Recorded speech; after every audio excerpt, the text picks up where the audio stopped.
Good morning, children. Today we're reading the second part of chapter 19 of the Secret Garden.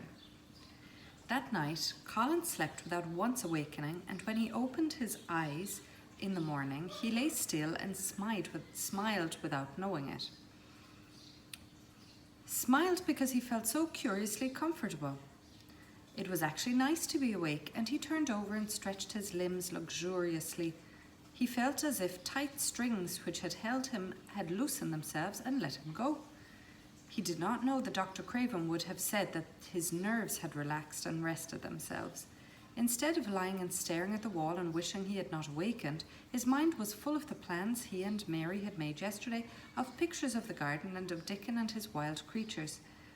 It was so nice to have things to think about, and he had not been awake more than 10 minutes when he heard feet running along the corridor and Mary was at the door. The next minute she was in the room and had run across to his bed, bringing with her a waft of fresh air full of the scent of the morning. You've been out! There's that nice smell of leaves," he cried. She had been running, and her hair was loose and blown, and she was bright with the air and pink-cheeked, though he could not see it. "It's so beautiful," she said, a little breathless with her speed. "You never saw anything so beautiful. It has come. I thought it had come the other morning, but it was only coming. It is here now. It has come. The spring. Dickon says so." "Has it?" cried Colin, and though he really knew nothing about it, he felt his heart beat. He actually sat up in bed. "Open the window," he added, laughing half with joyful excitement and half at his own fancy. "Perhaps we may hear golden trumpets." And though he laughed, Mary was at the window in a moment, and in a moment more it was opened wide, and freshness and scents and bird songs were pouring through. "That's fresh air," she said. "Lie on your back and draw in long breaths of it. That's what Dickon does when he's lying on the moor. He says he feels it in his veins, and it makes him strong, and he feels as if he could live forever and ever. Breathe it, and breathe it." She was only repeating what Dickon had told her, but she caught Colin's fancy. "Forever and ever? Does it make him feel like that?" he said. And he did as she told him, drawing in long, deep breaths over and over, again until he felt that something quite new and delightful was happening to him.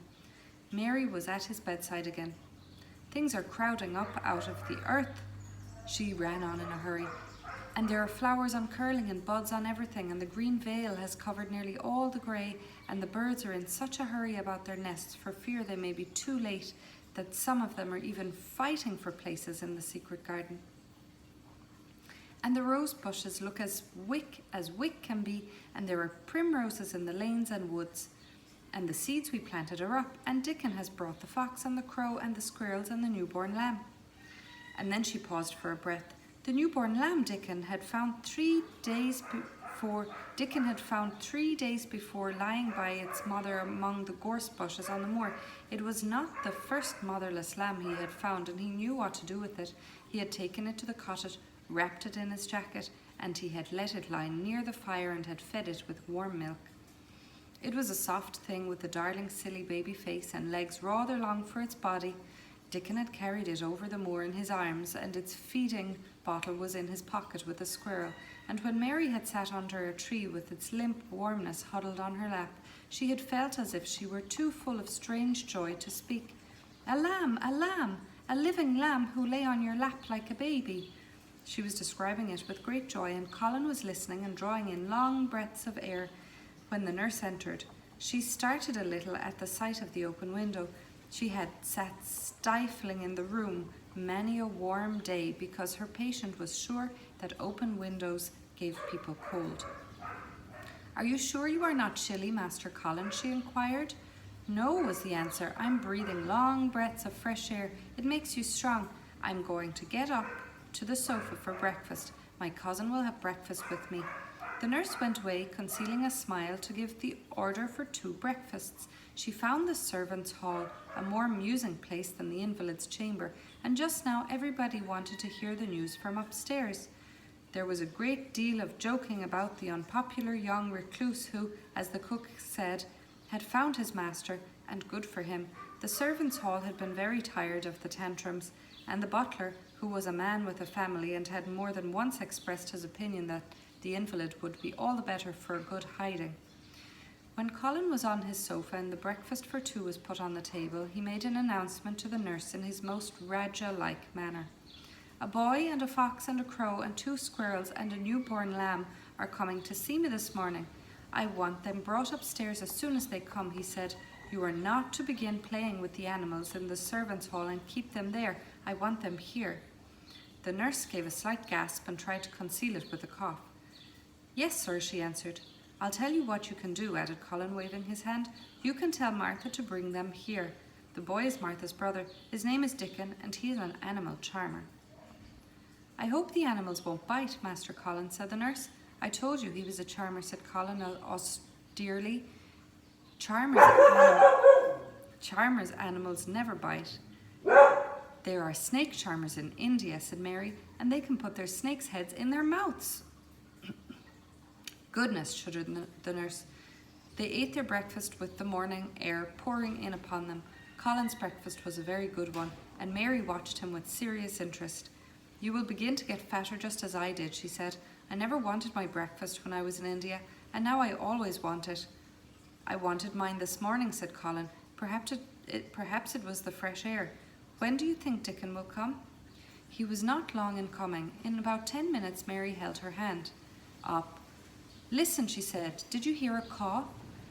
Colin listened and heard it, the oddest sound in the world to hear inside a house, a horse, caw, caw. "Yes," he answered. "That's Soot," said Mary. "Listen again. Do you hear a bleat, a tiny one?"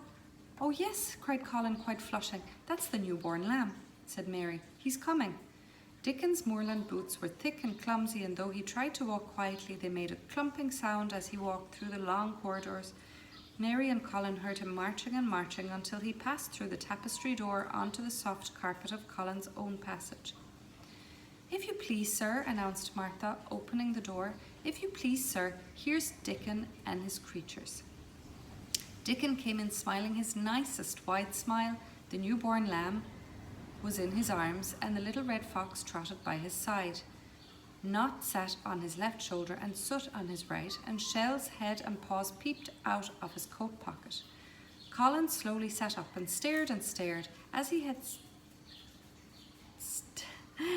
had stared when he first saw Mary, but this was a stare of wonder and delight. The truth was that in spite of all he had heard, he had not in the least understood what this boy would be like, and that this fox and his crow and his squirrels and his lamb were so near to him, and his friendliness, that they seemed almost to be part of himself.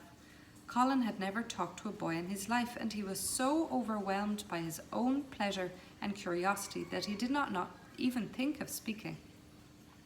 But Dickon did not feel the least shy or awkward. He had not felt embarrassed because the crow had not known his language and had only stared and had not spoken to him the first time they met. Creatures were always like that until they found out about you. He walked over to Colin's sofa and put the newborn lamb quietly on his lap, and immediately the little creature turned to the warm velvet dressing gown and began to nuzzle into the folds and butt its tight curled head with soft impatience against his side. Of course no boy would have helped speaking then. "What is it doing?" cried Colin. "What does it want?" "It wants its mother," said Dickon, smiling more and more. "I brought it to thee a bit hungry because I knowed thou liked to feed it." He knelt down by the sofa and took a feeding bottle from his pocket. "Come on, little un," he said, turning the small woolly head with a little gentle brown hand. "This is what they's after. They'll get more out of this than will get out of velvet coats. There now." And he pushed the rubber tip of the bottle into the nuzzling mouth, and the lamb began to suck it with ravenous ecstasy. After that, there was no wondering what to say. By the time the lamb fell asleep, questions poured forth, and Dickon answered them all. He told them how he had found the lamb just as the sun was rising 3 mornings ago. He had been standing on the moor listening to a skylark and watching him swing higher and higher into the sky until he was only a speck in the heights of the blue. "I'd almost lost him but for his song, and I was wondering how a chap could hear it when it seemed as if he'd get out of the world in a minute, and just then I heard something else far off among the gorse bushes. It was a weak bleating, and I knowed it was a new lamb as was hungry, and I knowed it wouldn't be hungry if it hadn't lost its mother somehow, so I set off searching. I did have to look for it, and I went in and out among the gorse bushes and round, and I always seemed to take the wrong turning. But at last I seed a bit of white by a rock atop of the moor, and I climbed up and found the little un half dead with cold and clemming. While he talked, Soot flew solemnly in and out of the open window and cawed remarks about the scenery, while Nut and Shell made excursions into the big trees outside and ran up and down trunks and explored branches. Captain curled up near Dickon, who sat on the hearthrug from preference. They looked at the pictures in the gardening book, and Dickon knew all the flowers by their country names and knew exactly which ones were already growing in the secret garden. I couldna say that their name, he said, pointing to the one under which was written Aquilegia, but us calls that a columbine, and that there one is a snapdragon, and they both grow wild in hedges. But these is garden ones, and they're bigger and grander. There's some big clumps of columbine in the garden. They look like a bed of blue and white butterflies fluttering when they're out. I'm going to see them, cried Colin. I'm going to see them. Aye, that a mun, said Mary quite seriously, and thou munnot lose no time about it. That was the second part of chapter 19. Tomorrow we'll go on to chapter 20. Have a great day, everybody.